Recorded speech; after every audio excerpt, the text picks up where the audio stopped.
श्री राधे। ओम पुनंत महादेव जनाः पुनंत मनसा धियः पुनंत विश्वा भूतानि जात वेदः पुनीह माम्।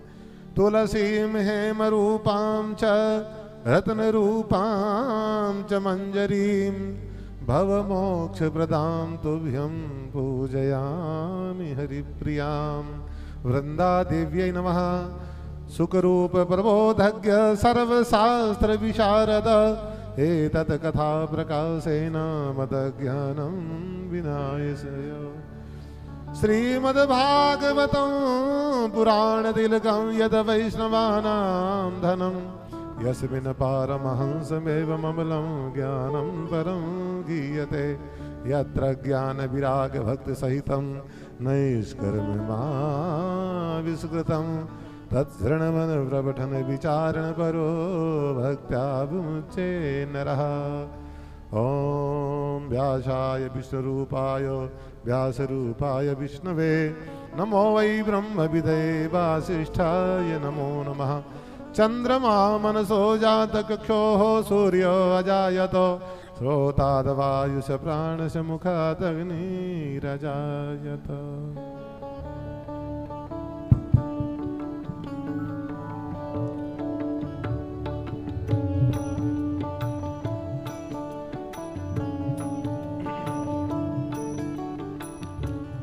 आरतीयते पावन पुराण के। आरतीयते पावन पुराण के। धर्म भक्ति विज्ञान खान के। धर्म भक्ति विज्ञान खान के। महापुराण भागवत निर्मल। महापुराण भागवत निर्मल। सुखमुख विगलित निगम कल्प फल।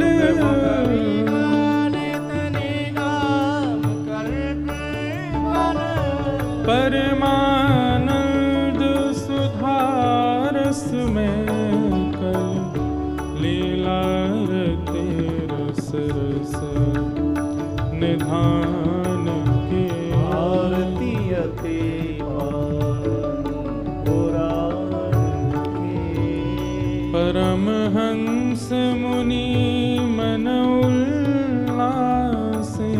परमहंस मुनि मन उल्लासिनी। रसिक हृदय रस रास विलासिनी। रस रास विलासिनी। भुक्ति मुक्ति रति प्रेम सुदासन कथा किंचन प्रिय सुजान के। आरतीयते धर्म भक्ति विज्ञान खान के। आरतीयते आरतीयते आरतीयते पावन पुराण के। ओम जलेन शीतलीकरणं पुष्पै देवाभिवन्दनम् आरोग्यार्थे आत्माभिवन्दनं मन्त्रपुष्पाञ्जलिं। हरिः ओम। नाना सुगन्धि पुष्पाणि यथा कालोद्भवानि च पुष्पाञ्जलिर्मया दत्तो गृहाण परमेश्वर। मन्त्रपुष्पाञ्जलिं समर्पयामि श्रीपुराणपुरुषोत्तमाय नमः। बोल भागवत महापुराण की, श्री बालकृष्ण लाल की, श्री व्यास जी महाराज की, सुखदेव भगवान की जय। जय श्री राधे। नमः पार्वती पतये हर हर महादेव।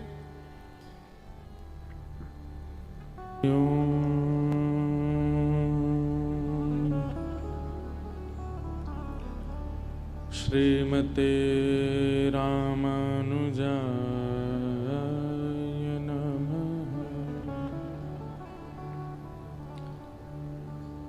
ध्येय वयं सदा परिभवग्नमविष्टदोहम् तीर्थास्पदं शिवविरञ्चनुतं शरण्यम्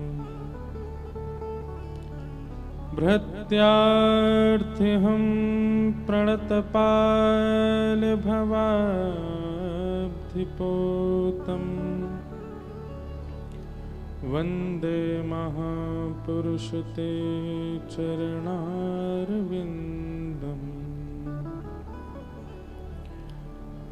अस्ति स्वस्तरुणीकराग्रविगलत्कल्पप्रसूनाप्लुतम्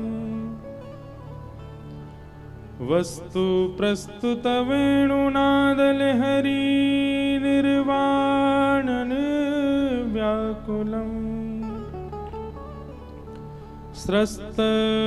स्रस्तनिबद्धनी विविलसद् गोपी सहस्रावृतम् हस्तन्यस्तनतापवर्गमखिलो दारुं किशोराकृति लक्ष्मीनाथ समारम्भां नाथयामुनमध्यमाम्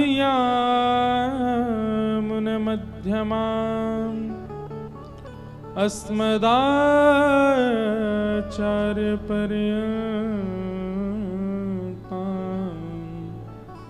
वन्दे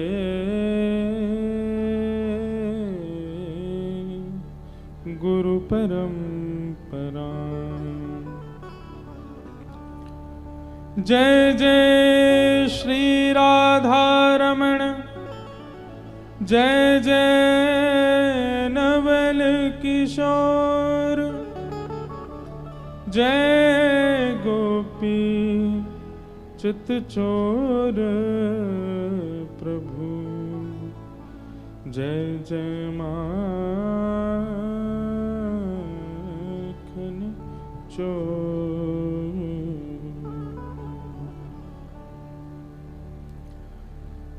आज प्रथम दिवस कुछ महात्म्य की चर्चा में प्रवेश करें।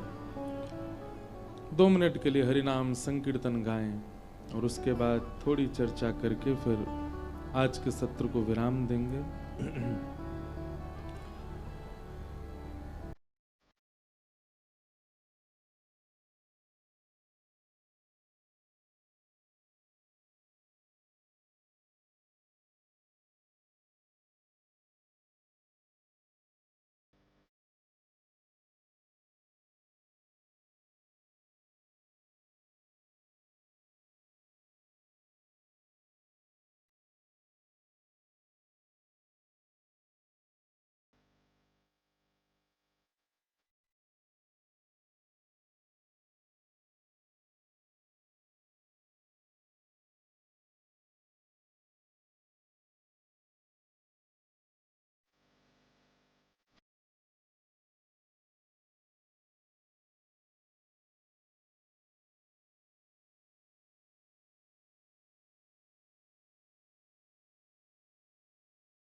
वृंदावन बिहारी लाल की, श्री राधा रमण लाल की, श्री राधा वल्लभ लाल की, श्रीमद् भागवत महापुराण की, सब संतन की, सब भक्तन की, सब विप्रन की, गंगा यमुना मैया की जय जय श्री नमः पार्वती पतये हर हर महादेव। द्वारिकाधीश की जय। परम मंगल में परात्पर अखिलेश्वर अकारण करुणा वरुणालय भक्तवांशा कल्पतरु तड़िद्वत विनिंदित पीतांबरधारी श्री बालकृष्ण लाल की वांगमयी शब्दमयी प्रतिमूर्ति हम आप सबके मध्य में विराजमान श्रीमद् भागवत महापुराण को बारंबार प्रणाम। मंच पर उपस्थित समस्त विप्रवृंद, समस्त गंधर्वजन और इस कथा के निमित्त यजमान और पूरा परिवार एवं आप सभी श्रोता भाई बंधु मातृशक्ति सबको जय श्री कृष्ण, जय सिया राम, जय श्रीमन नारायण, जय जय श्री राधे। परम सौभाग्य, आज से यहाँ बिसौली में कथा का प्रारंभ हो रहा है। सर्वप्रथम तो हम व्यास मंच से आपको क्षमा मांगते हैं कि आज बहुत विलंब हुआ हमको आने में, लेकिन इसका फिर हमने दूसरा भाव रास्ते में ही सोचा। यहां से अगली कथा करने जाएंगे, उस बीच में एक दिन है 21 तारीख। वैसे तो 21 को एक कार्यक्रम में मुझे पहुंचना है, पर हमने उसकी व्यवस्था कर ली। हम 12 बजे यहीं से ही हेलीकॉप्टर से चले जाएंगे, लेकिन 11 बजे तक 21 तारीख को कथा सुना के जाएंगे। तो आज का यह क्रम इतना अव्यवस्थित हो गया। एक तो धीरे धीरे ठंड का समय आ रहा है, तो हवाई जहाजों का आना जाना भी विलंब से चल रहा है। बंबई से उड़े ही लेट, और फिर उड़े उतरने के लिए आए आगरा। आगरा है एयरफोर्स का एयरपोर्ट, तो वहाँ बेस कैंप है, इस वजह से प्रायोरिटी वहाँ के जहाज़ों को दी जाती है। तो हम 1.5 घंटा तो ऊपर ही घूमते रहे आगरा में। कुछ ट्रेनिंग चल रही थी या कुछ बड़े विमान आ रहे थे एयरफोर्स के, उसकी वजह से घूमते रहे ऊपर। फिर आगरा एयरपोर्ट में एक और नियम है कि आप एयरपोर्ट से रोड तक आपको गाड़ी अंदर लेने नहीं आ सकती, आपको एयरपोर्ट की गाड़ी से ही जाना पड़ता है बाहर। और वो एयरपोर्ट की गाड़ियां जब तक पूरी भर ना जाएं तब तक जाती नहीं। तो क्रम ऐसे ही बनते चले गए कि हर हाल में हमको विलंबित होना था। फिर आगरा से चले तो जय हो भैया, आप सब बदायूं बिसौली वाले, हाईवे तो है ही नहीं, एक ही रोड है। अब सिंगल रोड पर कितनी गाड़ी भागे, आप विश्वास नहीं मानेंगे, 250 किलोमीटर हम ही गाड़ी चला के आए हैं। क्योंकि हमारे जो अब ये सब क्रम बनते चले गए, जो हमारे वाहन चालक हैं उनके घर में कहीं ब्याह था तो वो वहां चले गए। फिर एक भैया थे, उनसे गाड़ी आगरा तक मंगाई, आगरा से खुद ही चला के लाए। अच्छा सुनिए, इतना ही नहीं, हेलीकॉप्टर की भी व्यवस्था देखी कि यहाँ उतर जाए, तो दिल्ली में इतना धुंध कि हेलीकॉप्टर उड़ ही नहीं पा रहे। तो किसी भी योजना से समय पर पहुंच पाना असंभव ही हो रहा था। फिर भी गूगल मैप पे डाला तो समय आया 8 बजे पहुंचेंगे। हमने कही भाई चलो, हमारी ही कथा है, व्यास तो हम हैं ही। कभी कभी गरुण जी नहीं उड़ते, ठाकुर जी गरुण जी को उड़ाते। एक कथा आती है कि गरुण जी को एक बार अभिमान हो गया कि मेरे बिना तो ठाकुर जी कहीं जा ही नहीं सकते। तो भगवान बोले, अच्छा गरुण जी को इतना अभिमान? तो भगवान ने अपनी कन्नी उंगली गरुण जी के ऊपर रखी और कहा, अब उड़ो। गरुण जी महाराज फड़फड़ाते रहे, लेकिन ठाकुर जी की उंगली को भी उड़ा नहीं पाए। तब गरुण जी बोले, भगवान ये कैसी लीला? तब भगवान बोले, वास्तव में तुम हमको लेके नहीं उड़ते हो, हम तुम पर बैठ के दोनों हाथ और दोनों पैरों से पकड़ के हम उड़ते हैं। तुमको लगता है कि तुम उड़ रहे हो, पर वास्तव में हम उड़ाते हैं तुमको। तो आज वही हुआ। हमारे साथ जो दो भैया आए, ये दोनों कैसे बेचारे राम राम जपते आए हैं हमें ही पता है, लेकिन ये था कि आज कथा प्रारंभ तो करनी ही है, चाहे आप एक ही व्यक्ति बैठा होता तो भी हम कथा सुनाते। अब देखो, ताली वाली बात तो नहीं है कुछ भी। 1 बजे से कई लोग आकर के चले गए, 1 बजे का समय है कथा का, और अभी कितने बज रहे हैं? 7:15, और कई लोग तो 1 बजे से ही बैठे। तो आप सब लोगों को प्रणाम है, वंदन है। अब तो आ ही गए बिसौली, अब तो कहीं जाना नहीं है। अब तो रोज कथा समय से ही रहेगी। हमारे जितने भी पदाधिकारी गण, हमारे जितने पुलिस सेवा के समस्त जन यहाँ खड़े हैं, सब सेवा में आए हैं। कथा के निमित्त मात्र यजमान और जितने भी श्रोता हैं, सबको हम दंडवत प्रणाम करते हैं। और आज प्रथम दिन की कथा है, तो थोड़ी देर चर्चा करके और फिर विश्राम देंगे। कल से कथा का समय क्या है? 2 बजे, लेकिन 2 हमारे लिए है, आप लोगों के लिए 1:30 बजे है। आप 1:30 बजे ही आ जाइए, 2 बजे से कथा का प्रारंभ होगा और बड़े भाव से हम लोग कुछ चर्चाओं को श्रवण करेंगे। बोलो वृंदावन बिहारी लाल की। अब एक चीज सुन लें कि 20 को कथा विश्राम नहीं होगी, 21 को सुबह सुबह कथा होगी 9 बजे से 11:30 बजे तक, और उसके बाद हम यहाँ से प्रस्थान करेंगे। तो 1 दिन और कथा होगी, इसलिए आप सब लोग आइएगा। महात्म की थोड़ी चर्चा हम लोग कर लें, 1-2 श्लोक सुन लें, एक प्रारंभ मात्र कर दें कथा का, और फिर कल से कथा का प्रवाह चलेगा।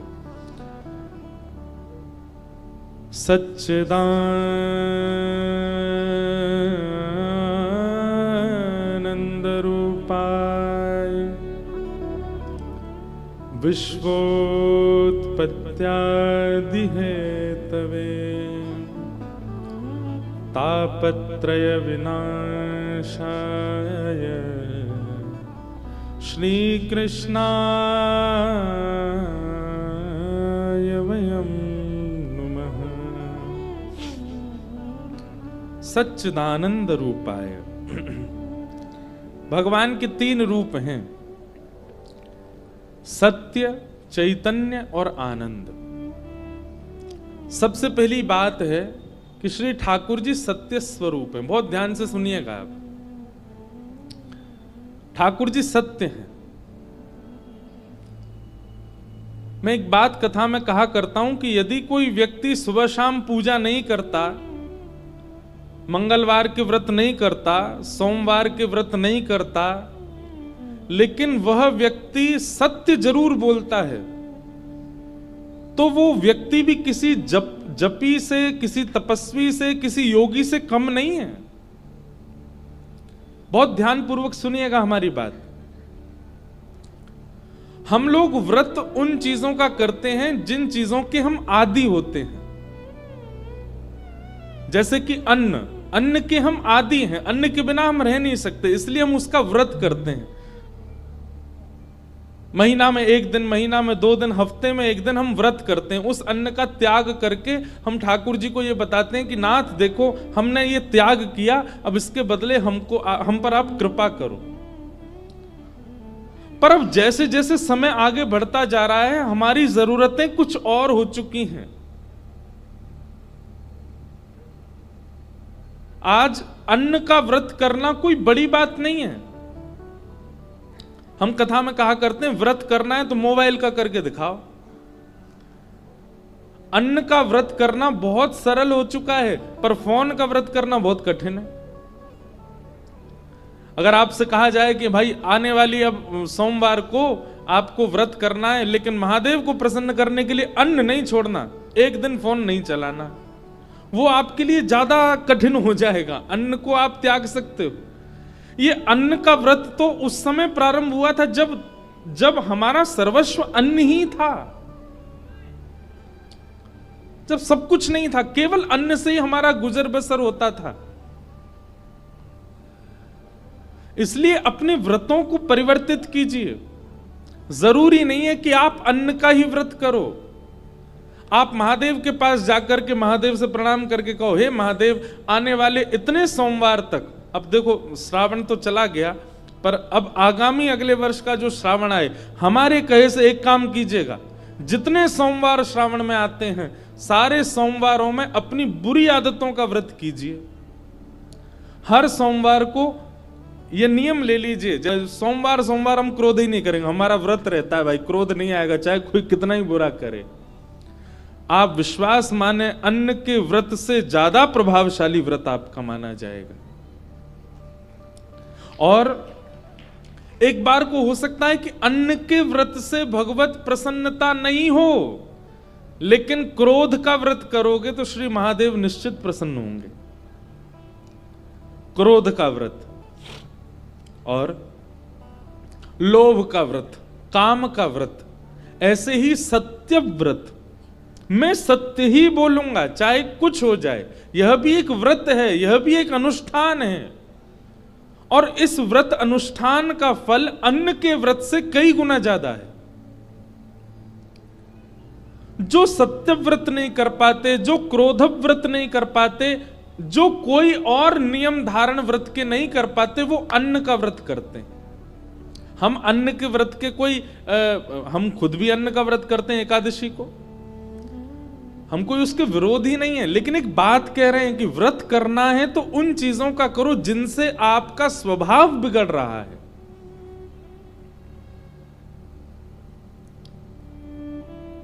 व्रत ऐसा करो क्योंकि सत्य भगवान का स्वरूप है।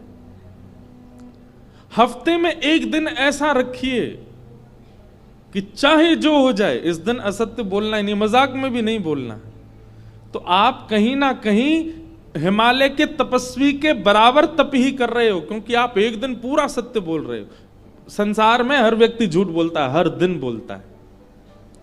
व्यास मंच पर हम बैठे हैं, हमसे भी झूठ बोलता है। व्यास मंच पर नहीं बोलता, पर अपने व्यवहार में, अपने परिवार में, अपने मित्रता में, अपने सखी संबंधियों के साथ हमारा भी झूठ हो जाता है।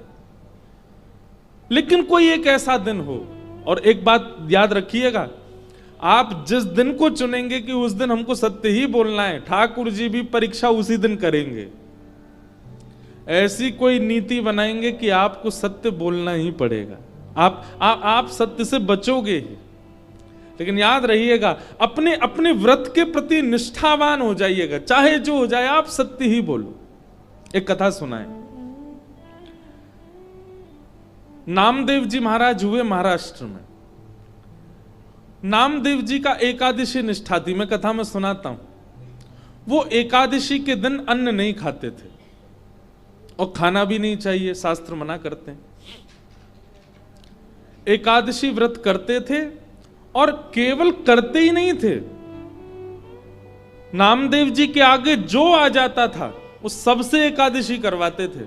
मान लीजिए आप घूमते घूमते नामदेव जी के आगे आ गए और आप कहीं अन्न खा रहे हो, और नामदेव जी ने आपको देख लिया, तुरंत हाथ पकड़ लेंगे, आपके हाथ में जो सामग्री होगी उसको दूर रख देंगे, बोले भैया आज एकादशी, आज अन्न नहीं खाओगे। और जब तक द्वादशी लग नहीं जाएगी आपके पीछे पीछे घूमेंगे कि कहीं ये अन्न ना खा ले। ऐसा नियम था उनका। एक दिन भगवान बोले नामदेव जी की परीक्षा ली जाए, और ठाकुर जी एक दीनहीन सा ब्राह्मण बनकर के आ गए, और एकादशी के दिन नामदेव जी के द्वार पर आकर के ठाकुर जी ऐसे गिर पड़े। नामदेव जी दौड़ करके गए, अरे ब्राह्मण देवता आए हैं, अरे कोई जल लेकर के आओ, अरे गृहिणी सुनो जल्दी इनकी सेवा करो।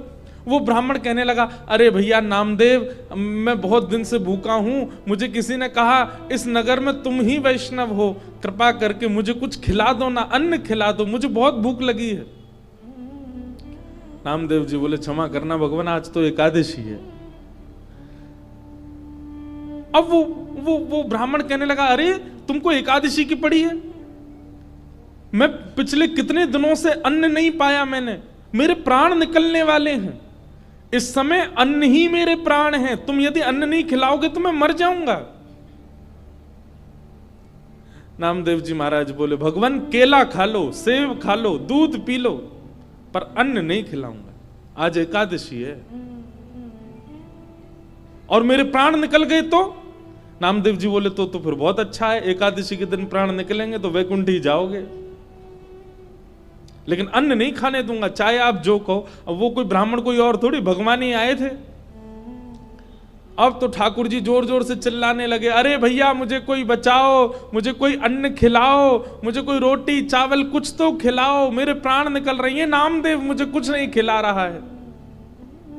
अड़ोसी पड़ोसी इकट्ठे हो गए, सब लोग बोले, ए नामदेव तुम्हारी एकादशी है, तुम करो एकादशी, उनसे क्यों करवा रहे हो?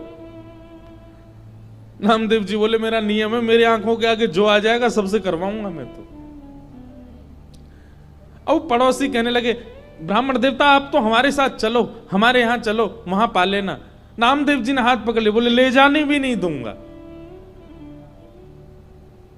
ब्राह्मण बोले, बड़ा विचित्र भाई, मेरे प्राण निकल जाएंगे। बोले भले ही निकल जाएं, खिलाने के लिए मना थोड़ी किया, केला देता हूं, सेब दे रहा हूं, आपको दूध दे रहा हूं, लेकिन अन्न नहीं दूंगा। अब ठाकुर जी तो जब नाटक करने में आते हैं तो सबको पीछे छोड़ देते हैं। आहा, विलाप करते करते करते करते ठाकुर जी ने ऐसा नाटक किया कि प्राण निकल ही गए, लेकिन नामदेव जी ने अन्न नहीं खिलाया। जैसे ही उस ब्राह्मण के प्राण निकले, नामदेव जी महाराज नेत्रों से अविरल अश्रुधार गिरने लगी। सब लोग नामदेव पे चिल्लाने लगे, अरे ऐसी कैसी एकादशी तेरी कि तेरे द्वार पर आकर के एक ब्राह्मण ने अपने दम तोड़ दिए, ये एकादशी का व्रत मिला तुझे? नामदेव जी बोले, भैया मेरी निष्ठा की वजह से ब्राह्मण के प्राण गए हैं, इसलिए मैं अपने आप को दंड स्वयं दूंगा। एक चिता बनाई, चिता में उस ब्राह्मण का शव पधरा दिया और स्वयं भी उस चिता में बैठ गए, अपनी पत्नी को भी बिठाया, अपने पूरे परिवार को बिठा लिया। बोले हम सब इनके साथ अपने देह का त्याग कर देंगे। जैसे ही चिता में अग्नि प्रज्वलित हुई, वो ब्राह्मण का शव उठ करके खड़ा हो गया, शंख चक्र गदा पद्मधारी श्रीमन नारायण प्रकट हो गए और नामदेव को चिता से उछाल करके बाहर ले आए, हृदय से लगा लिया। अरे मेरे नामदेव, अरे मेरे नामा, ये कोई ब्राह्मण नहीं था, ये तो मैं ही आया था तुम्हारे व्रत की परीक्षा लेने के लिए। मान गए तुम्हारी निष्ठा को। बंधुओं, नियम करना बड़ी बात नहीं है। कई लोग नियम का पालन करते हैं। कई लोगों का नियम है, सुबह 4 बजे उठेंगे, उठ करके स्नान करेंगे, हनुमान जी का चोला चढ़ाएंगे, शंकर जी का अभिषेक करेंगे, आदि आदि जो भी उनके नियम करना बड़ी बात नहीं है, पर नियम कितनी निष्ठा से किया जा रहा है ये बड़ी बात है। वो आपका डेली रूटीन की तरह नहीं होना चाहिए, वो निष्ठा के साथ होना चाहिए, उत्सुकता के साथ होना चाहिए। तो भगवान का स्वरूप है सत्य। अगर व्यक्ति बहुत कुछ नियम नहीं करता लेकिन सत्य का आचरण करता है तो वह व्यक्ति भी एक धार्मिक व्यक्ति माना जाएगा। क्यों? क्योंकि सत्य भगवान का स्वरूप है। कोई व्यक्ति नित्य मंदिर नहीं जाता परंतु नित्य सत्य बोलता है तो वो व्यक्ति धार्मिक है। अच्छा, एक और बात, सत्य के भी एक पैमाने होते हैं। कहां बोलना चाहिए, कितना बोलना चाहिए, कैसा बोलना चाहिए, यह भी पता होना चाहिए। कई बार कई सत्य अच्छे नहीं होते, कई सत्य अच्छे नहीं होते। कोई कसाई जीव को मारने के लिए जा रहा है और जीव आपके सामने से ही गया है। कसाई आकर के आपसे पूछे कि आपने उस जानवर को देखा, आप सत्य बोलोगे? सत्य बोल दोगे तो एक के प्राण चले जाएंगे। तो कहीं कहीं प्राण की रक्षा के लिए, कहीं कहीं किसी की कुशलता के लिए सत्य नहीं भी बोलना चाहिए, परंतु यह आपको कौन सिखाएगा? ये सत्संग सिखाएगा। ये विवेक बुद्धि आपको सत्संग कथा प्रदान करेगी कि कहां, कब, कैसे, क्या, कितना बोलना है, पर सत्य का आचरण। तो सत्य भगवान का स्वरूप, दूसरा चैतन्य भगवान का स्वरूप है। बंधुओं, विश्व में सब जगह परमात्मा जड़ दिखाई देते हैं, मूर्ति में दिखाई देंगे, धातु में दिखाई देंगे, पत्थर में दिखाई देंगे, परंतु वो दिख रहे हैं हमको, है नहीं। वो वास्तव में चैतन्य है, हमारी तरह है। हमारी तरह उनको भी सर्दी लगती है, उनको भी गर्मी लगती है, उनके भी हाथ पांव सीधे होते हैं, वह भी एक रूप में रहते हैं। हमारी बुद्धि जड़ है, इसलिए परमात्मा जड़ दिखाई दे रहा है। मीराबाई की बुद्धि चैतन्य हो गई थी, इसलिए जहां देखती थी वहीं उनको परमात्मा दिखते थे। सूरदास की बुद्धि चैतन्य हो चुकी थी, नेत्र ना होने के बाद भी उनको परमात्मा दिखते थे। वास्तव में कथा सुनने का पर्पस क्या है? कथा सुनने का उद्देश्य क्या है? हमारी जड़ बुद्धि चैतन्य हो जाए। महाराज, जड़ बुद्धि चैतन्य हो जाएगी ना, तो जित देखूं उदित श्याममयी है। जिसको देखोगे उसमें ठाकुर जी का अनुभव होने लग जाएगा। और जड़ बुद्धि का स्वरूप क्या है? कि ठाकुर जी में भी दोष दिखने लग जाए, तो ये समझो यही जड़ बुद्धि है। और निर्जड़ बुद्धि कौन सी है? सामान्य व्यक्ति को देख करके भी उसमें ठाकुर जी का अनुभव होने लग जाए, यही जड़ शून्य बुद्धि है। कथा का उद्देश्य जड़ शून्य बनाना है बुद्धि को, जड़ युक्त नहीं। 7वें दिन, और अब तो उल्टा हो गया, अब 8वें दिन कथा। वैसे हम पता कितने 2, 3, 4 साल बाद करीब 8 दिन की कथा करेंगे। अभी समय ही नहीं रहता तो 7 ही दिन का करते हैं, परंतु आज का विलंब होना बिसौली के लिए बोनस हो गया। हम रास्ता में बात करते आ रहे पंडित जी से, मैंने कहा कहीं से पंखा भेज दो, मेरी गाड़ी उड़ के आ जाए तो पहुंच जाऊं। फिर अंत में हमने कहा भाई एक काम करो, 21 को हमको 1 बजे तक एक स्थान पर पहुंचना है, तो यहीं से उड़ के चले जाएंगे, लेकिन 21 को कथा सुना के जाएंगे। तो यह भी एक आनंद है। 8 दिन बाद आपकी दृष्टि परिवर्तित होनी चाहिए। जैसी आज है वैसी ही 8वें दिन भी है। जैसा स्वभाव आज है वैसा ही 8वें दिन भी है। जैसी बोली चाली आज है वैसी 8वें दिन भी है। तो निश्चित मानिए आपने समय को व्यर्थ किया। आप रमेश हो, आप रमेश हो, आप मुकेश हो, जो भी यहां बैठे हो, आज जैसे हो 8वें दिन वैसे नहीं होने चाहिए। आपके अंदर सरलता जन्म ले, आपके अंदर दीनता आवे, आपके अंदर दैन्य भाव आवे, आपके अंदर पहले से अति प्रेम आ जाए, तो समझो कथा को आपने सुना। आज जितना क्रोध है उतना कथा सुनने के बाद भी है, आज जितना लोभ है उतना कथा सुनने के बाद भी है, तो फिर काय बात की कथा? अरे भाई, औषधि लेने के बाद तो रोग दूर होना चाहिए। औषधि लेने के बाद भी रोग दूर नहीं हो रहा है, इसका मतलब क्या है? या तो औषधि एक्सपायर हो चुकी है, या फिर औषधि लेने वाला व्यक्ति नियम का पालन नहीं कर रहा है। इसलिए भैया, इन सप्त दिवस की कथा से मन, बुद्धि, नेत्र सब परिवर्तित होने चाहिए। सब में एक सुधरा हुआ व्यवहार आना चाहिए, ऐसी भावना। सच्चिदानंद रूपाय, भगवान का सत्य स्वरूप है। दूसरा स्वरूप ठाकुर जी का चैतन्य है। वो जड़ भले ही हैं, परंतु दिख रहे हैं जड़ है नहीं, वो साक्षात चैतन्य है। और तीसरा भगवान का रूप है आनंद, आनंद रूपाय, भगवान आनंद है। अब देखो, एक बात हमारी तरफ देखो, सब लोग जितने लोग बैठे हो, कथा का समय 1 बजे से, और हम मंच पर आकर के बैठे 7 बजे, लगभग 6 घंटे बाद, 6 घंटे बाद कथा कहनी प्रारंभ करी, परंतु यहाँ जितने लोग बैठे हैं 6 घंटे की थकान भूल गए, 6 घंटे का जो भी उनके मन में भाव आया जो भी उनको थकान हुई सब भूल भाल गए, और 6 घंटे बाद जैसी कथा प्रारंभ हुई आप सब अपने आप प्रसन्न हो गए। सबके मुख पे एक अद्भुत प्रसन्नता आ गई। हम तो सुबह के निकले हैं, पूरे दिन के और रात में भी 3-4 बजे तक जागे रहे, जिस काम के लिए गए थे, सोए भी नहीं। परंतु यहां 7 बजे बैठते ही एक अद्भुत आनंद, एक अद्भुत संचार चित्त में आ गया। इसी को ही ठाकुर जी का स्वरूप माना गया। ये जो हमारे साथ हुआ 7 बजे के बाद, यही ठाकुर जी है। ये अनुभूति, यह अनुभव, यह ऊर्जा, यही श्री कृष्ण है। आनंद रूप है, भगवान का स्वरूप आनंद है।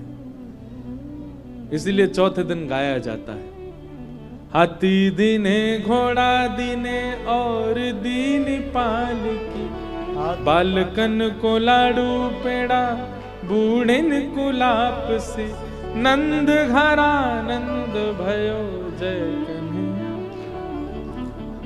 अभी यही भाव है कि बिसौली में आनंद भयो, और आगामी 7 दिन के लिए आनंद भयो। अब यहां आनंद ही आनंद होगा। आपकी जितनी चिंताएं हैं, आपके जितने विषाद हैं, सब भूल जाएंगे जब आप कथा में आएंगे। भले ही बाहर याद रहें, पर यहां जब कथा सुनने लग जाएंगे, सब निश्चित है कि आप भूल जाओगे। किस स्थिति में आ जाओगे? आनंद। और वही आनंद श्री कृष्ण है, वही आनंद परमात्मा। तो भगवान के 3 स्वरूप हैं, सत्य, चैतन्य और आनंद। सच्चिदानंद रूपाय, 3 भगवान के काम हैं। क्या? उत्पत्ति करना, विश्व की पालन करना और संहार करना। और 3 भगवान के स्वभाव हैं। क्या? तापत्रय विनाशाय, आदिदैविक, आदि भौतिक, आध्यात्मिक, तीनों तापों का जो विनाश कर देते हैं। ऐसे श्री कृष्णाय वयम नमः। कोई तन दुखी, कोई मन दुखी, कोई धन बिन रहत उदास, थोड़े थोड़े सब दुखी, सुखी राम के दास। कोई तन से परेशान है, बीमारियां लगी हैं। कोई धन से परेशान है कि धन ही नहीं है। किसी का तन भी सुखी है, किसी पे धन भी बहुत है, लेकिन वो अपने मन से ही परेशान है। कई लोग आपने देखे बहुत धनवान है, शरीर भी बढ़िया है, फिर भी मुख पे मुस्कान नहीं है उनके। क्यों? मन से दुखी है। थोड़े थोड़े सब दुखी, सब दुखी है संसार में, केवल एक सुखी है। कौन? सुखी राम के दास, सुखी कृष्ण के दास। जो राम कृष्ण भजते हैं वही सबसे ज्यादा सुखी है, वही सबसे ज्यादा प्रसन्न है।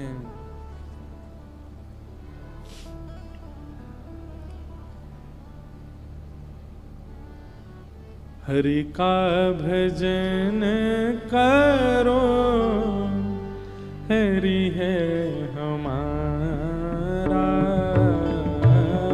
हरि का भजन सब लोग गाओ। हरि है हमारा।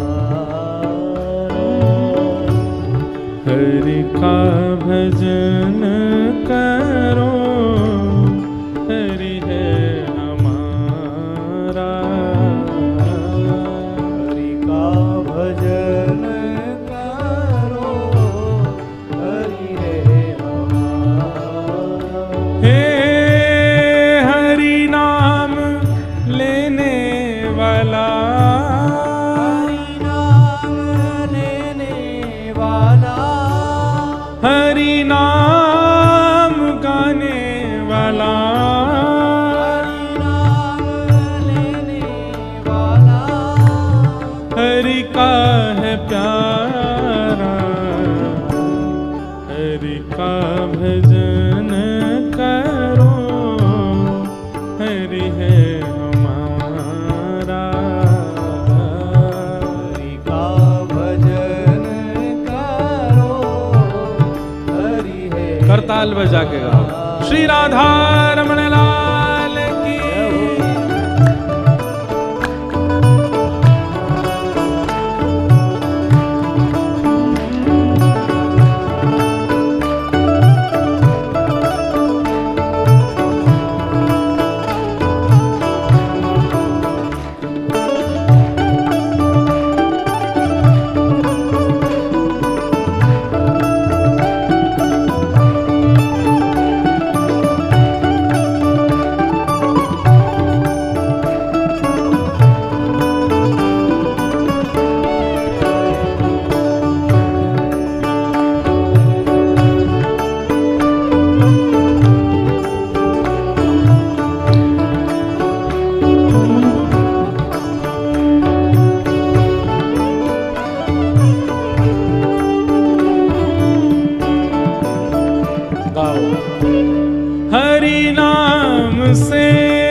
हरि का है प्यारा, हरि का भजन करो, हरि है हमारा।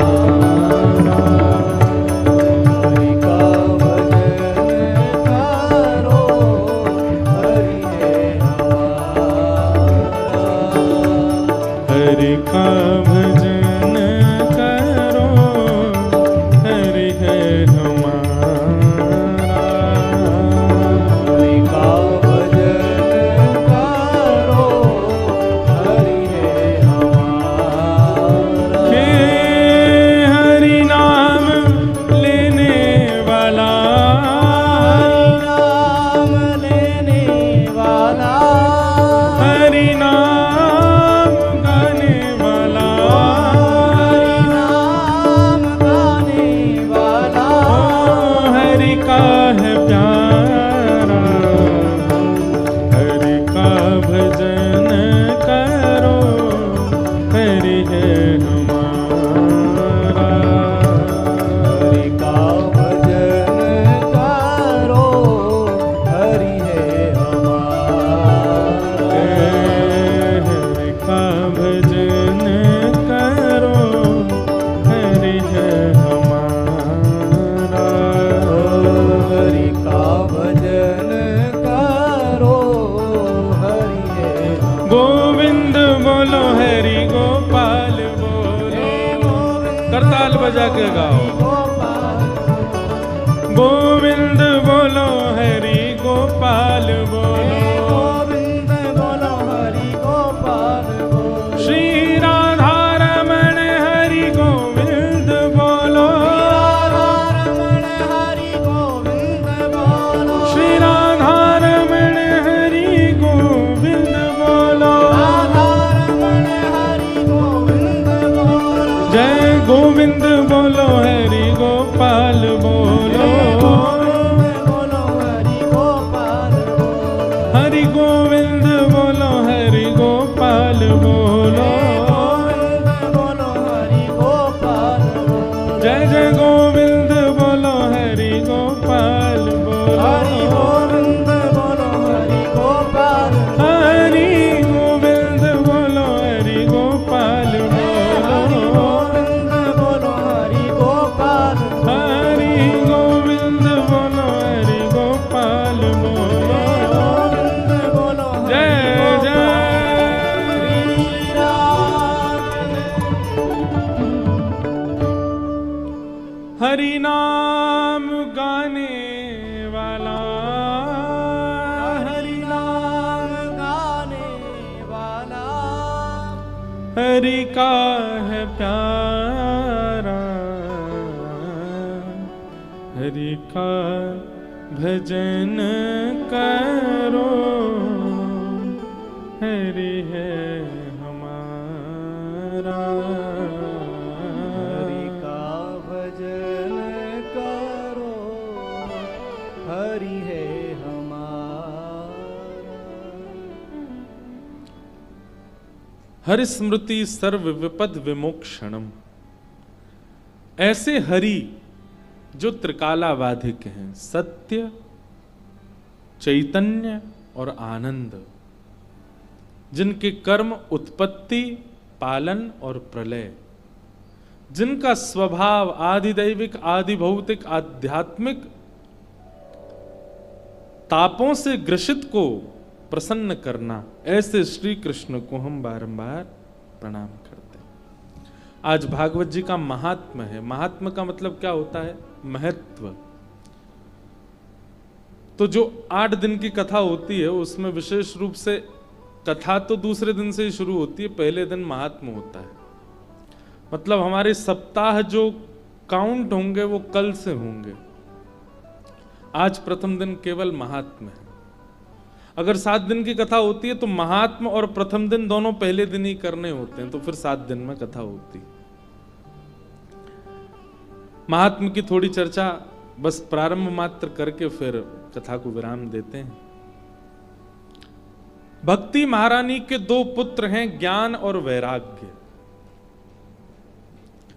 भक्ति सबके चित्त में है, भक्ति सबके अंदर होती है, परंतु कोई भी व्यक्ति ज्ञान और वैराग्य के आदि नहीं होते। इस पंडाल में भी, बिसौली में, बदायूं में, बरेली में, आसपास के क्षेत्रों में भक्तों की गिनती यदि करोगे तो लाखों में हो जाएगी, परंतु ज्ञानियों की गिनती करोगे, वैरागियों की गिनती करोगे तो शायद उंगली में गिन पाओ, इतने ही मिलेंगे। बहुत ध्यानपूर्वक सुनिएगा। और जबकि भक्ति के ही ये दोनों पुत्र हैं, ज्ञान और वैराग्य। लोग प्रश्न करते हैं, हम इतने वर्षों से सेवा कर रहे हैं, इतने वर्षों से पूजा कर रहे हैं, इतने वर्षों से हमारा ये नियम चलता आ रहा है, दान कर रहे हैं, पुण्य कर रहे हैं, फिर भी महाराज जी मन में शांति क्यों नहीं है? आप भक्ति तो कर रहे हो, पर भक्ति के दो पुत्र ज्ञान और वैराग्य को त्याग रखा है, और जब पुत्र ही नहीं होंगे तो मां प्रसन्न कैसे रह सकती है, या मां प्रसन्न कैसे रख सकती है? भक्ति के ये दो पुत्र हैं, ज्ञान और वैराग्य, इनको जीवन में स्थान देना अति अनिवार्य है।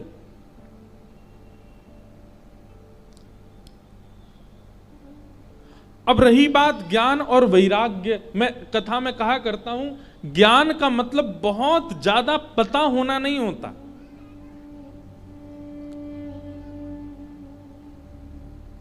एक बात बहुत ध्यान से सुनिएगा, रसोई घर में मिर्च भी है, हल्दी भी है, धनिया पाउडर भी है, जीरा भी है, राई भी है। ये सब मुझे इसलिए पता है क्योंकि हम पे भी भोजन बनाना आता है। हींग भी है और तेज पत्ता भी है, घी भी है, तेल भी है, घिया भी है, टमाटर भी है, आलू भी है, सारी सामग्री हैं, लेकिन बनाना भोजन नहीं आता। उसका क्या फायदा?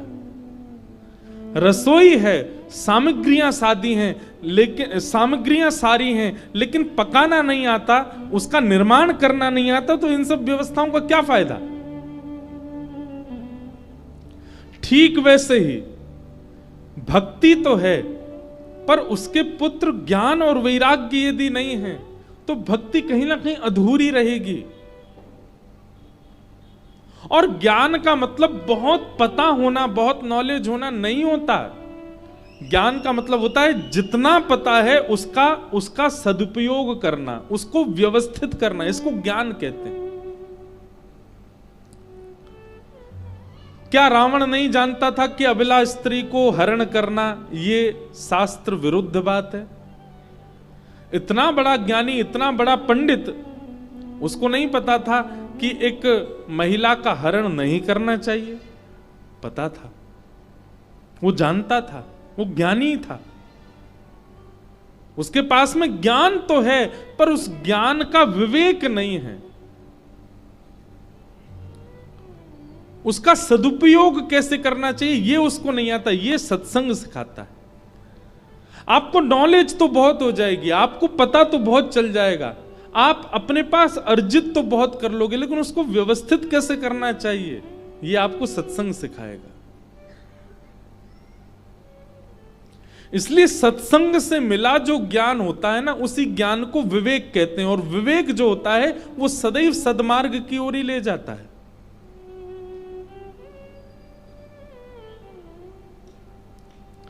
इसलिए भक्ति तो हमारे चित्त में है, पर उसके पुत्र ज्ञान को भी लाइए, उसके दूसरे पुत्र वैराग्य को। अब वैराग्य का मतलब क्या है?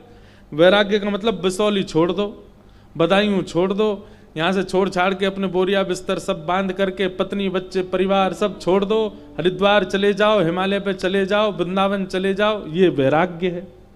नहीं, ये वैराग्य नहीं है। वैराग्य का मतलब शरीर से सबका त्याग करना नहीं होता है। अपनी उपस्थिति को अनुपस्थिति बना देना वैराग्य नहीं होता है। वैराग्य का मतलब होता है भले ही देह से आप वहां उपस्थित हो, पर मन आपका उससे विचलित नहीं होता। इसको वैराग्य कहते हैं। घर छोड़ के चले गए वैराग्य लेकर के हिमालय में, लेकिन 24 घंटा चिंतन चल रहा है पत्नी का ही, 24 घंटा चिंतन चल रहा है बच्चों का, 24 घंटे चिंतन चल रहा है। पत्नी होती तो बढ़िया फूली फूली रोटी बनाती हैं, आलू की सब्जी से प्रेम से पाते। अब यहाँ वैराग्य लेकर के हिमालय पे आ गए, भिक्षा मांगनी पड़ती है, किसी किसी दिन तो मिलती भी नहीं है, कुछ भी रूखा सूखा खा के गुजर बसर करना पड़ता है। ऐसा वैराग्य किस काम का? एक बात याद रखिएगा, ग्रह त्याग करके वैराग्य कोई एक दो ही कर पाते हैं, वैराग्य तो घर में रह करके होता है। और वैराग्य का मतलब क्या है? सबके बीच रहते हुए भी, सारे संबंध नियम निभाते हुए भी किसी के प्रति आसक्ति ना रखना, इसको वैराग्य कहते हैं। यह मूल वैराग्य है। सामने वाले को लगता है कि आप बिल्कुल घरेलू हो, आप बिल्कुल संसारी हो, पर केवल आप बाह्य रूप से उसको दिखा रहे हो कि आप संसारी हो, पर मन से आप पूर्ण विरक्त हो। आपके चित्त में किंचित भी संसार के प्रति आसक्ति की भावना नहीं है, इसी को वैराग्य कहते हैं। 56 भोग सामने रखे हैं, वहां से उठ करके नहीं गए आप, बैठे हैं 56 भोग के बीच में ही, लेकिन अपनी जीभ पर पानी नहीं आने दे रहे हैं, इसको वैराग्य कहते हैं।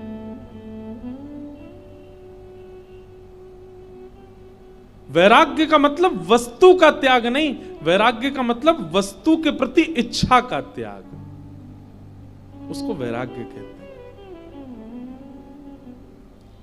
और ये वैराग्य भक्ति के दूसरे पुत्र हैं।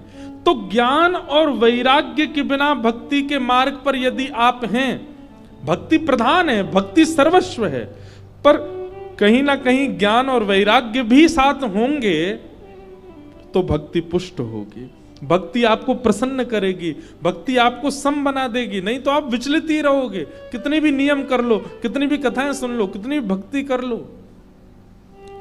ज्ञान यानी कि विवेक, वैराग्य यानी कि आसक्ति नष्ट नहीं हुई है, तो भक्ति से आप कभी प्रसन्न नहीं रह पाओगे।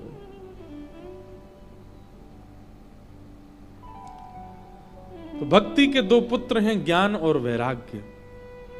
दोनों वृद्ध हो गए थे, तब भक्ति महारानी ने नारद जी से कहा कि मेरे पुत्रों की युवावस्था के लिए कुछ उपाय करो। ये दोनों वृद्ध हो गए, मैं युवा हूं, ये दोनों वृद्ध हैं। तब नारद जी महाराज ने विचार किया कि इनकी वृद्धता का कारण है लोगों में ज्ञान वैराग्य न होना। लोगों में भक्ति है इसलिए भक्ति युवा है, ज्ञान वैराग्य नहीं है इसलिए ज्ञान वैराग्य दोनों वृद्ध हो गए। तो मानव के चित्त में ज्ञान वैराग्य जब उदित होगा तभी ये दोनों की जीर्णता, दोनों की वृद्धावस्था जाएगी। और उसके लिए क्या करना पड़ेगा?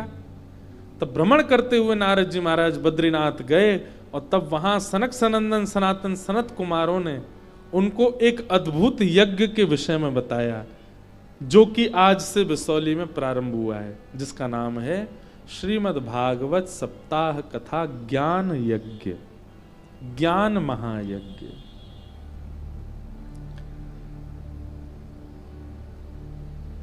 सनत कुमारों ने कहा, नारद जी यदि आप ज्ञान वैराग्य की वृद्धावस्था को दूर करना चाहते हैं तो उसके लिए एक ही उपाय है। क्या? सत्कर्म सूचको नूनम ज्ञान यज्ञ स्मृतो बुधये श्रीमद् भागवतालाप सतु गीत सुखादिबे। हे नारद जी,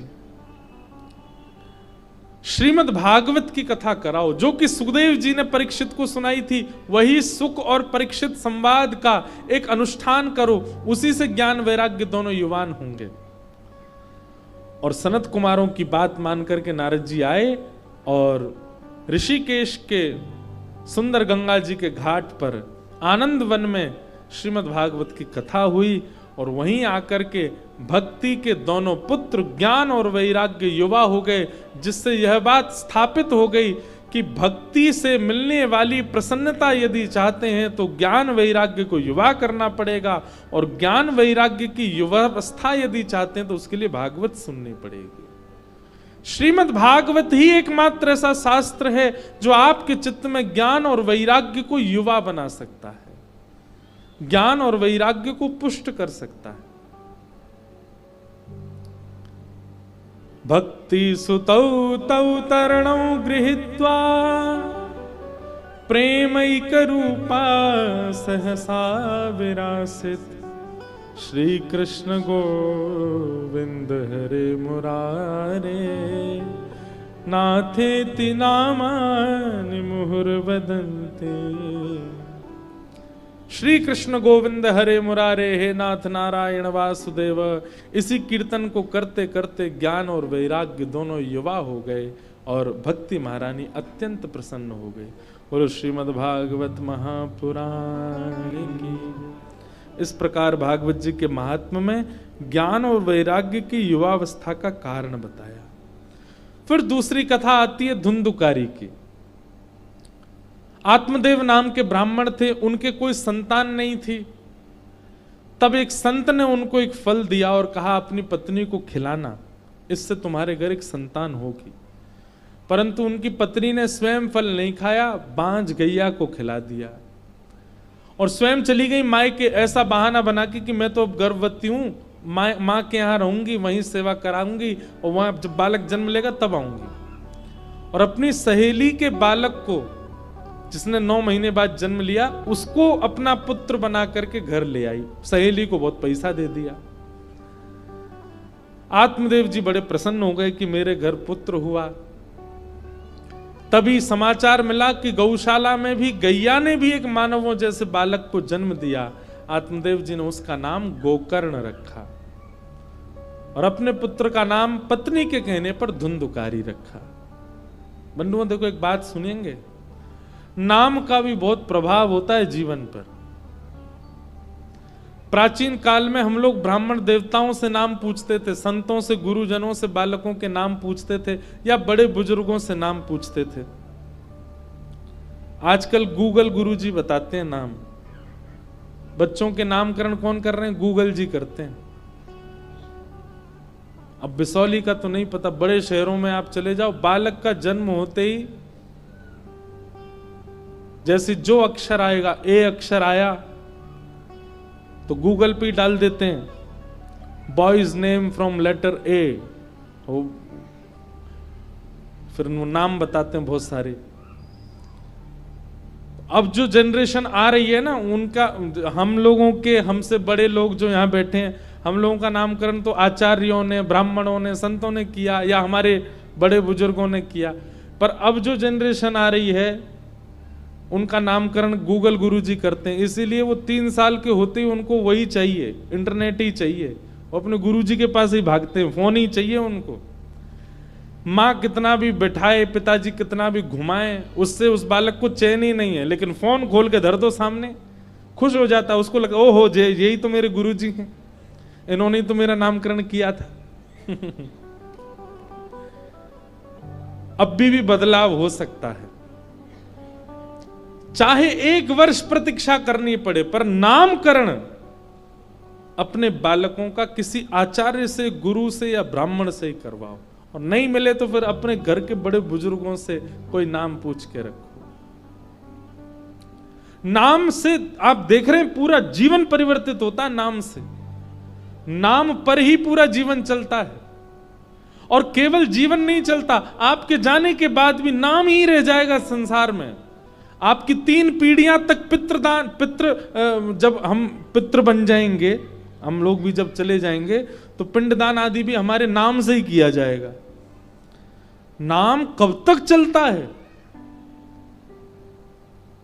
इसलिए भैया, नाम सबसे पहला संस्कार शुद्ध होना चाहिए, नामकरण संस्कार। नाम बहुत अच्छा सा रखो, सोच समझ के रखो, गुरु आचार्यों से पूछ के रखो।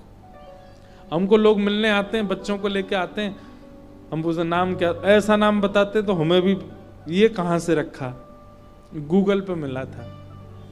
वहीं से ही समझ आ जाता है ये बालक फोन बहुत चलाएगा, क्योंकि इसके, लेकिन जिसका नामकरण आचार्य करते हैं, जिसका नामकरण गुरुजन करते हैं, वो फिर भविष्य में चल करके गुरुजन, माता पिता और सब श्रेष्ठ जनों का सेवक भी बनता है। ये सब बातें सुनने में थोड़ी हास्यपद लगती हैं, पर इनकी गहराइयों को आप समझ नहीं रहे हैं। ये समझने वाली बात है, ये परिवर्तन करने वाली बात है, आपको करना चाहिए। जो भी ऐसा परिवार यहां कोई बैठा हो जहां अभी संतान आने वाली है, जहां आ चुकी है वो तो अब कुछ नहीं कर सकते। अब सोचो कि अब नाम बदलवा दें, अब ना, अब तो जो हो गया सो हो गया। लेकिन जिनके यहां अब आने वाले हैं वो प्रयास करना कि कोई गुरु आचार्य ही नाम रखे। उसका प्रभाव आपको देखने को मिलेगा उस बालक में। हमारा नाम, मुझे अपने नाम के बहुत कम लोग मिलते हैं दुनिया में। इंद्रेश नाम के लोग मुझे बहुत ही कम मिले, 1 या 2 ही मिले होंगे आज तक। 27-28 वर्ष की आयु में 2-3 लोगों से मिला हूं जो इंद्रेश नाम के। हमारे पिताजी ने, हमारे गुरु महाराज परम पूजनीय प्रातःवंद श्रीमद् भागवत के सचल विग्रह श्री रामानुजाचार्य गुरु जी ने नाम रखा। कई लोग सोचते हैं इंद्रेश का मतलब होता है इंद्र देवता, नहीं।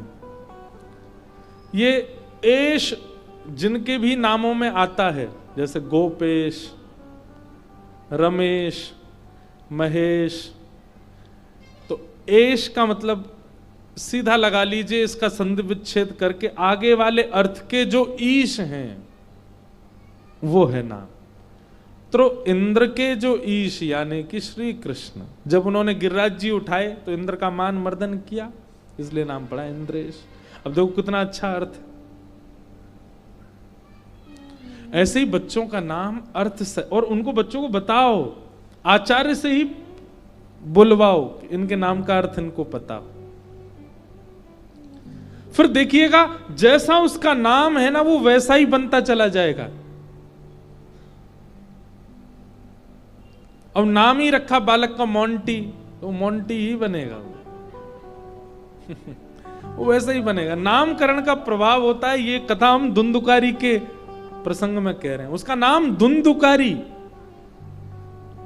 धुम धुम करोति धुंधुकारी, ऐसा ही हुआ। धुंधुकारी धीरे धीरे दोनों जैसे बड़े हुए, गोकर्ण पंडित ज्ञानी बना, धुंधुकारी महान दुष्ट बना। माता पिता पर ज्यादा प्रहार, हाथ आदि उठाने लगा। मां ने एक दिन अपने प्राण त्याग दिए, पिताजी घर छोड़ करके वन में चले गए।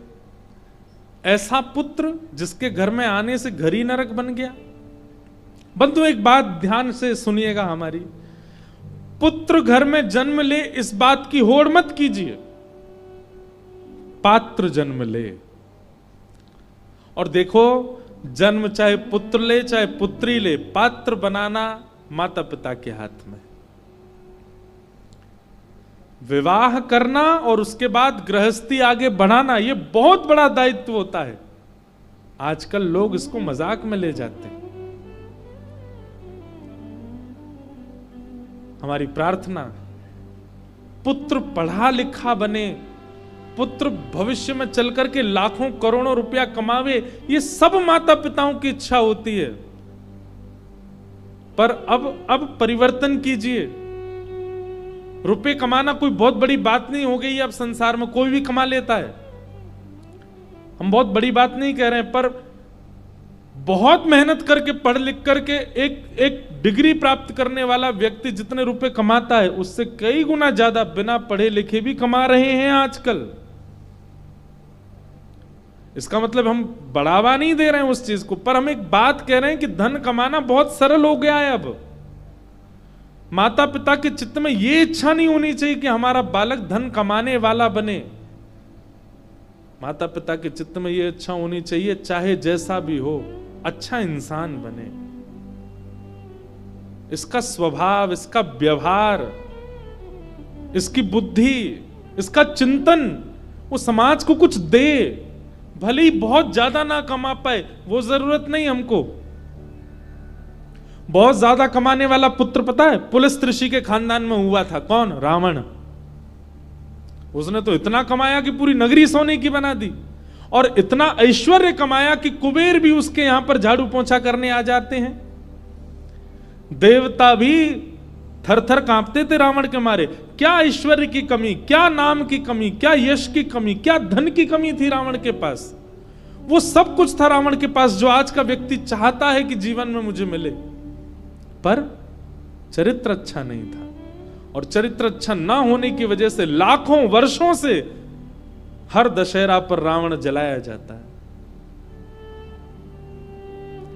इसलिए भैया माता, ओ भैया आज तो हम अभी पीछे ही लुढ़कते। व्यासपीठ कह रही हैं कि अब समय पूरा हो गया, 8 बज गए, हम तो 1 बजे से प्रतीक्षा कर रहे हैं।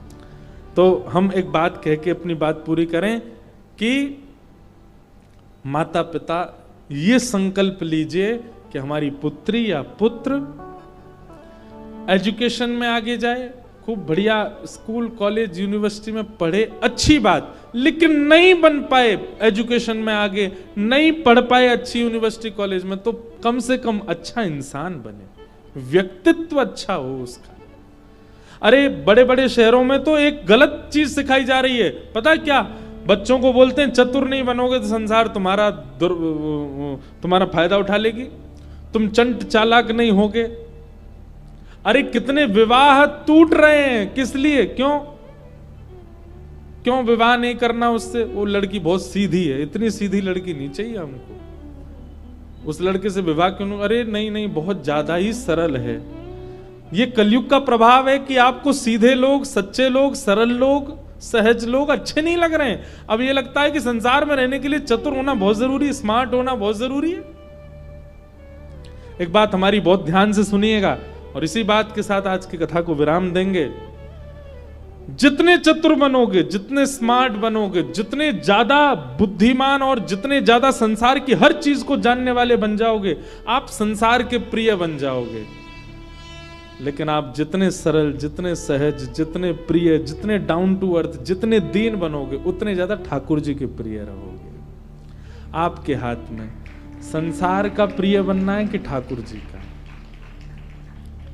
संसार उसी से प्रेम करता है जो बहुत चतुर है, लेकिन ठाकुर जी उसी से प्रेम करते हैं जो बहुत भोला है, बहुत सरल है, बहुत सहज है। आप कहते हैं कि भाई चतुराई बहुत जरूरी, नहीं तो संसार आपका दुरुपयोग कर। अरे आप सरल बन के तो देखो, कोई आपके साथ छल करने आएगा तो ठाकुर जी आड़े आ जाएंगे सामने। ये सीधा है, इसका तुम दुरुपयोग थोड़ी कर सकते हो, हम साथ खड़े। इसलिए भैया हमारे बालक एक व्यक्ति अच्छे बने, ऐसा प्रयास करो।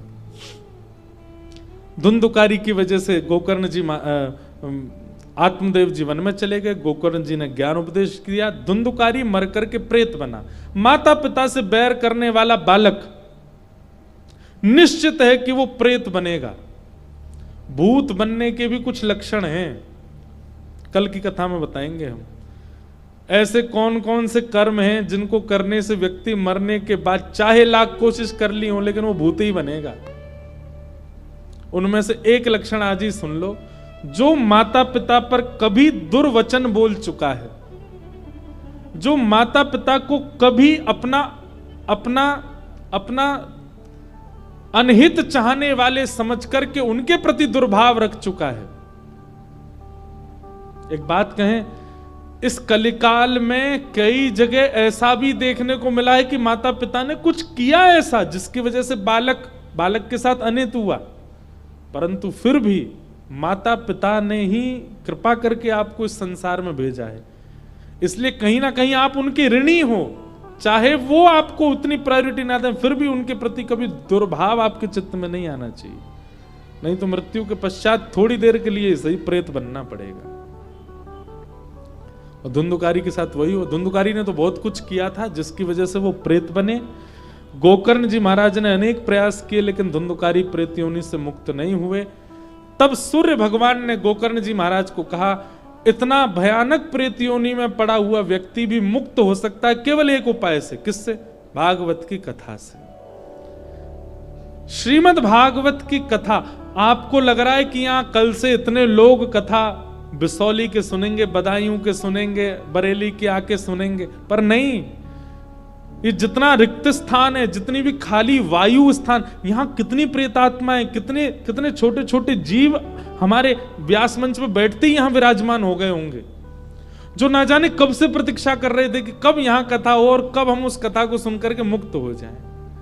इस सप्ताह यज्ञ से जीवित मानव का कल्याण तो होता ही है, परंतु जो जीवित नहीं है और कितने जन्मों से ना जाने प्रेत योनियों में पड़े हैं, वह भी मुक्त होते हैं।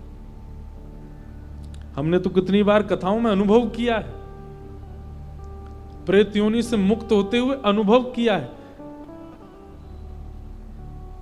केवल यहां जीवित लोग नहीं, ना जाने कितनी अचेतन अदृश्य जीवात्माएं भी इस कथा पंडाल में होंगी, जो कथा सुन रही होंगी, तो 7 दिन बाद वो मुक्त हो जाएंगे। भागवत जी में वर्णन है इस बात का। भागवत जी की कथा होते ही धुंधकारी प्रेत योनि से मुक्त होकर के भगवत धाम को प्रस्थान कर गए। बोलो श्रीमद् भागवत महापुराण की। इस प्रकार भागवत जी का महात्म्य सुनाया गया। उन महात्मा को हम प्रणाम करते हैं और पुनश्च आज प्रथम दिन बहुत विलंब से आने के लिए फिर क्षमा प्रार्थी हैं। कल से कथा आप 1:30 बजे आकर के विराजमान हो जाएं, 2 बजे से 5 साढ़े 5 बजे तक, और अगर हमारा मन ज्यादा ही लग गया तो 6-7 बजे तक भी चल सकती है। तो कथा का क्रम चलेगा। खूब भाव से आप सब लोग श्रवण करो। जय राधे राधे राधे गोविंद राधे, जय राधे राधे राधे गोविंद राधे, राधे राधे राधे गोविंद राधे, राधे राधे राधे गोविंद राधे, गोविंद राधे गोपाल राधे, गोविंद राधे गोपाल राधे, गोविंद राधे गोपाल राधे, गोविंद राधे गोपाल राधे। एक बात और, हमारे हर कथा में प्यारे श्री गिरधर लाल जी भी संग आते हैं। उनके दर्शन का समय होता है सुबह 11 से 12 कथा से पहले, परंतु कल अवकाश में हैं लाल जी, कल सबसे नहीं मिले। परसों से लाल जी के दर्शन होंगे, तो इसलिए कल आप सब लोग कथा में ही आना। परसों से फिर सुबह 11 से 12 लाल जी के दर्शन भी होंगे। भाव से सब लोग जय राधे राधे राधे गोविंद राधे, राधे राधे राधे गोविंद राधे, श्री राधे राधे राधे गोविंद राधे, राधे राधे राधे गोविंद राधे। आरती अति पावन पुराण के, आरती अति पावन पुराण की, धर्म भक्ति विज्ञान काल की, धर्म भक्ति विज्ञान काल की, महापुराण भागवत निर्मल, सुख मुख विज्ञान तने गान कल्प फल, परमानंद सुधारस में लीलारती रस रस निधान की, आरती अति पावन पुराण की, विषय विलास विमोह विनाशिनी, विमल विराग विवेक विकासिनी, भगवत तत्व रहस्य प्रकाशिनी, परम ज्योत परमानंद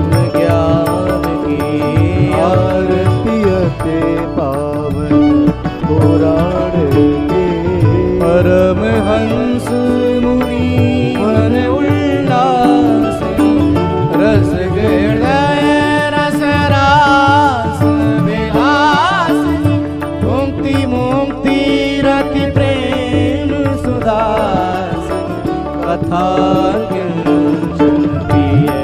सुजान की धर्म भक्त